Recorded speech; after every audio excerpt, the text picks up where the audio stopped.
आज प्रधानमंत्री नरेंद्र मोदी बंगाल और असम के दौरे पर रहेंगे, जहां वो कई परियोजनाओं को देश को समर्पित करेंगे।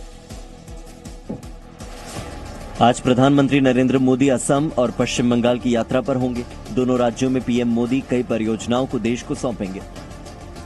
प्रधानमंत्री सबसे पहले असम जाएंगे, जहां वो सुबह करीब 11:30 बजे असम के सिलापथार जाएंगे, जहां वो तेल और गैस क्षेत्र की महत्वपूर्ण परियोजनाओं को राष्ट्र के नाम समर्पित करेंगे।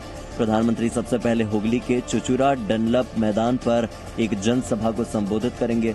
इसके बाद करीब 4:30 बजे हुगली में ही प्रधानमंत्री कई रेलवे परियोजनाओं का उद्घाटन करेंगे। इसमें मुख्य रूप से नोआपाड़ा से दक्षिणेश्वर तक मेट्रो रेलवे के विस्तार कार्य का उद्घाटन किया जाएगा। 4 किलोमीटर से अधिक लंबी इस लाइन का निर्माण 464 करोड़ रुपए की लागत से किया गया है। इसके बाद प्रधानमंत्री कालीकुंडा और झारग्राम के बीच 132 किलोमीटर लंबे खड़गपुर आदित्यपुर सेक्शन पर 30 किलोमीटर लंबी तीसरी लाइन का भी उद्घाटन करेंगे। इसकी अनुमानित लागत 1312 करोड़ रुपए है। रविवार को सीबीआई ने सांसद अभिषेक बनर्जी की पत्नी के घर पर छापेमारी की। 1 मिनट में पूरी खबर आपको दिखाते हैं। पश्चिम बंगाल में टीएमसी की मुश्किलें खत्म होने का नाम नहीं ले रही हैं। पार्टी के सांसद और सीएम ममता बनर्जी के भतीजे अभिषेक बनर्जी के लिए एक अलग मुसीबत आ गई है। रविवार को कथित कोयला तस्करी मामले में सीबीआई ने कार्रवाई करते हुए उन्हें कई समन भेजे।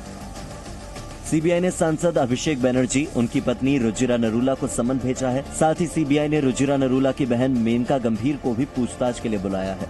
मेनका को आज सीबीआई के सामने पेश होना है। सीबीआई की कार्रवाई को लेकर पश्चिम बंगाल की मुख्यमंत्री ममता बनर्जी ने कहा है कि सीबीआई और जेल का डर दिखाकर उनकी पार्टी के लोगों को चुप नहीं कराया जा सकता है। जबकि इस मामले पर बीजेपी का कहना है कि ममता बनर्जी के जाने का काउंटडाउन है। देखिए, ममता बनर्जी फ्रस्ट्रेशन में है। गिरती हुई शाख, जाती हुई गद्दी,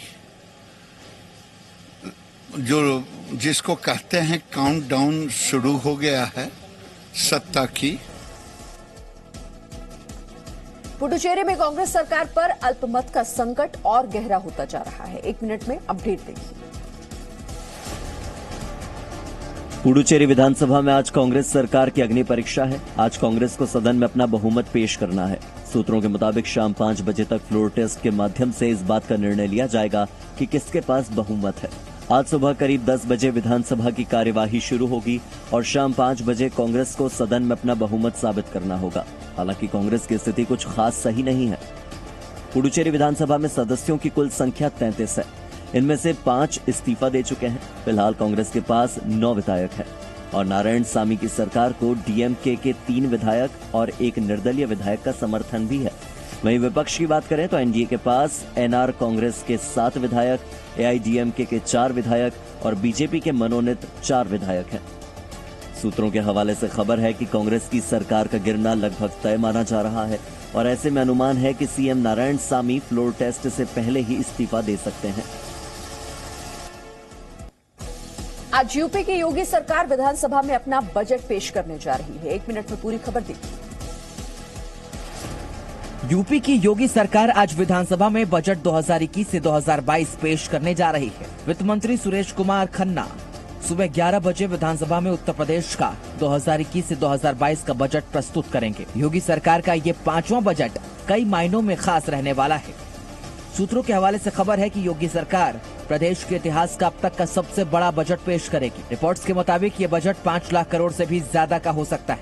ये बजट पूरी तरह पेपरलेस होगा और इसकी जानकारी गूगल प्ले स्टोर से उत्तर प्रदेश सरकार का बजट ऐप के जरिए डाउनलोड किया जा सकता है। इस बजट प्रस्तुतिकरण का सीधा प्रसारण डीडी यूपी पर भी किया जाएगा। बजट में मुफ्त कोविड वैक्सीन और कामगारों के लिए बीमा जैसे बड़े ऐलान हो सकते हैं।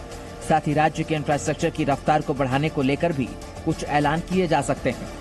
इस बजट के साथ ही मुख्यमंत्री योगी आदित्यनाथ के नाम एक और रिकॉर्ड जुड़ जाएगा। दरअसल सीएम योगी आदित्यनाथ बीजेपी सरकार के पहले मुख्यमंत्री बन जाएंगे, जिनकी अगुवाई में लगातार 5वीं बार बजट पेश किया जा रहा है। रविवार को यूपी एसटीएफ ने दिल्ली के शाहीन बाग में पीएफआई के दफ्तर पर छापेमारी की।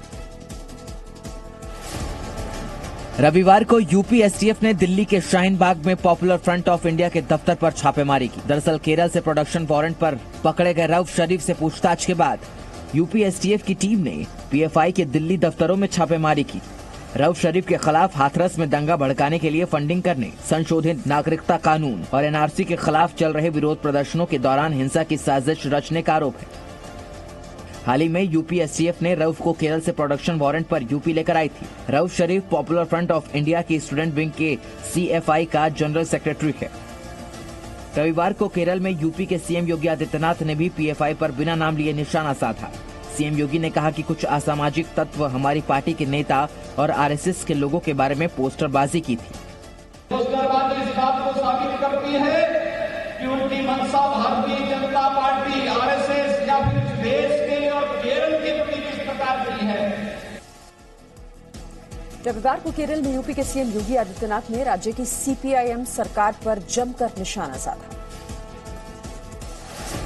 रविवार को यूपी के मुख्यमंत्री योगी आदित्यनाथ ने केरल में बीजेपी की विजय यात्रा के दौरान एक जनसभा को संबोधित किया। अपने संबोधन में सीएम योगी ने केरल सरकार पर आरोप लगाया कि लव जिहाद केरल को इस्लामिक राज्य बनाने की साजिश का हिस्सा है। लव जिहाद के बारे में यहाँ की न्यायालय ने 2009 में इस बात को स्पष्ट किया था कि लव जिहाद केरल जैसे स्टेट को इस्लामिक स्टेट बनाने की साजिश का हिस्सा है।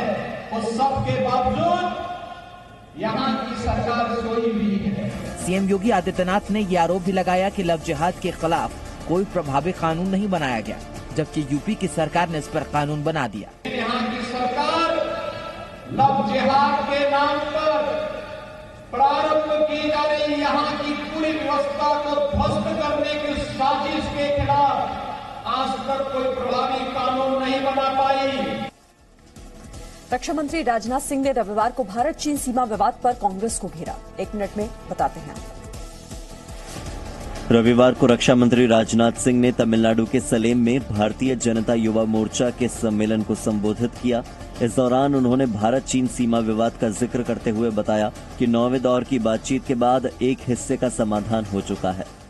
आप सब लोगों को जानकारी होगी 9 राउंड्स की डायलॉग के बाद मिलिट्री लेवल पर, डिप्लोमेटिक लेवल पर एक पार्ट अब तक रिजॉल्व हो चुका है। राजनाथ सिंह ने कहा कि कांग्रेस लगातार सेना को बदनाम करने की कोशिश करती है। कांग्रेस हमको बदनाम करने की कोशिश करती है, कहती है कि हमने भारत की जमीन गंवा दी।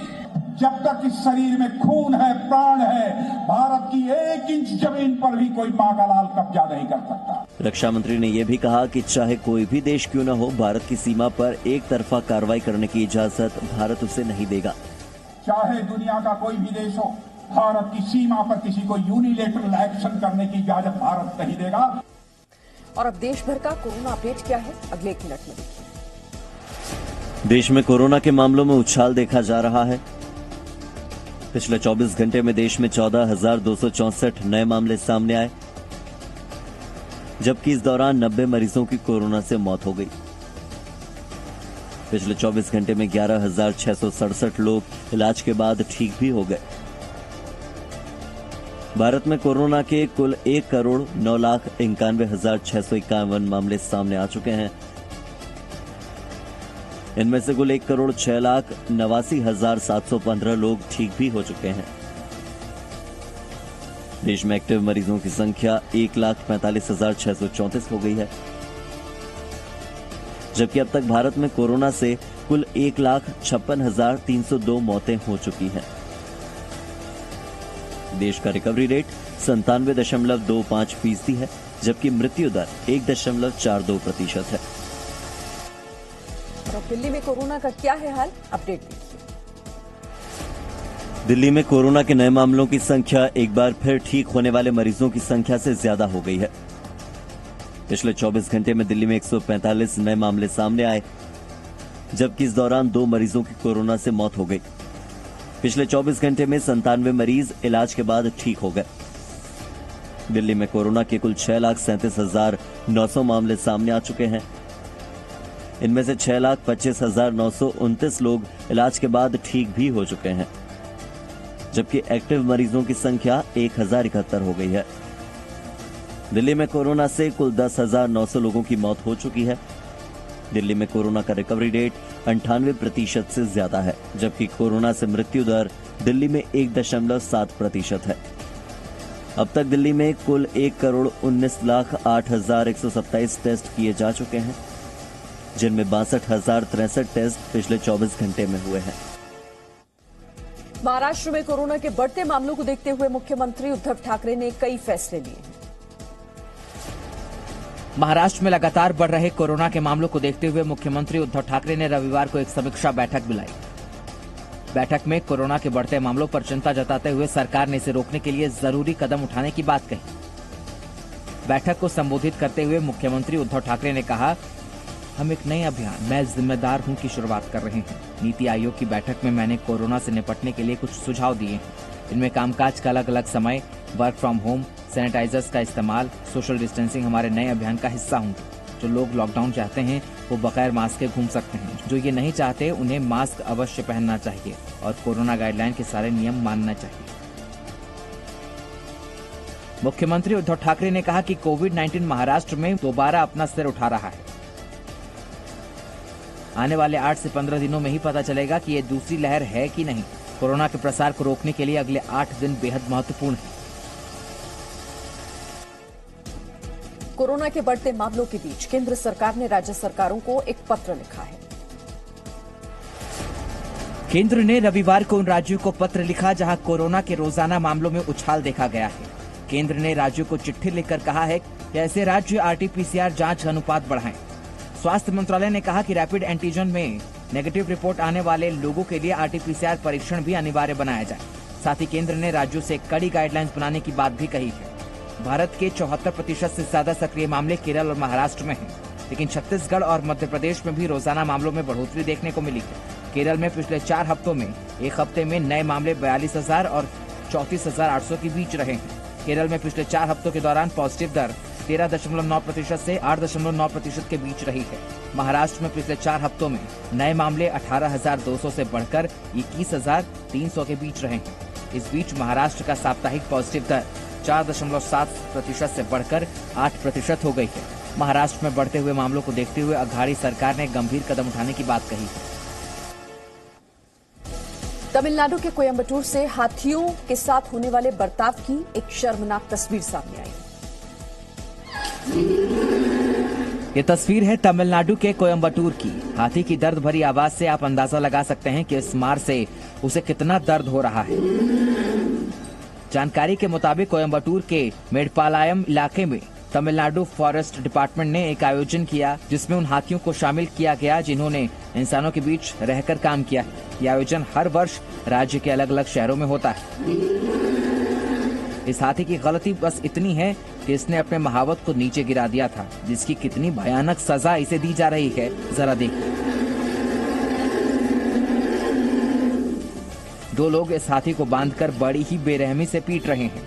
हाथी ने महावत को नीचे गिरा दिया तो सबक सिखाने के लिए इतनी गंभीर यातना दी गई, लेकिन ऐसी सजा देने वालों को कब सबक सिखाया जाएगा ये तो कोई नहीं जानता, क्योंकि कार्रवाई के नाम पर एक जांच बिठा दी गई है जो आरोपियों को कब तक सजा दिलाती है देखना बाकी है। Presenting B News app available on Google Play and App Store. Download it now.